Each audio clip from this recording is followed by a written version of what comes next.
Le centre scientifique de Monaco fait peau neuve. Les chercheurs ont quitté les installations du musée océanographique devenu obsolète pour un nouveau laboratoire situé sur le quai Antoine Ier. Cette surface de 2500 m², équipée de technologies de pointe, offre un environnement scientifique favorable à la mise en place d'une nouvelle dynamique de travail pour les équipes. Il y a aussi un avantage fondamental qui est de mettre en contact et de mettre en rapport des chercheurs d'origines diverses. Et nous attendons beaucoup de cette interdisciplinarité, c'est-à-dire de la conjonction de la recherche à la fois en biologie marine, en biologie médicale.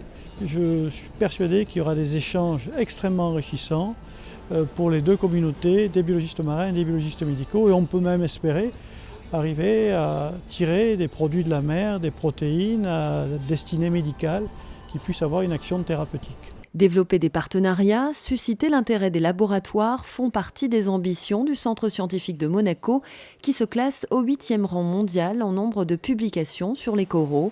Outre la biologie marine, l'organisme de recherche s'est spécialisé ces dernières années dans la biologie polaire et la biologie médicale. Dans ce domaine précisément, les nouvelles surfaces de travail vont permettre de plus amples expérimentations consacrées à la lutte contre le cancer.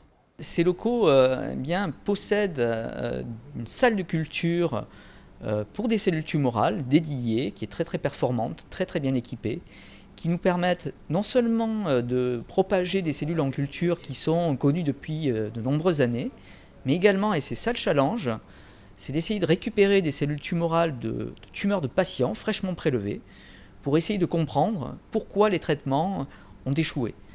Et ça, on peut le faire maintenant dans les espaces que l'on a qui sont particulièrement propices pour ce type de travail. Le souverain, qui a toujours encouragé le développement des activités du centre scientifique, était présent, accompagné de plusieurs ministres du gouvernement, pour l'inauguration de cette unité de recherche mardi après-midi.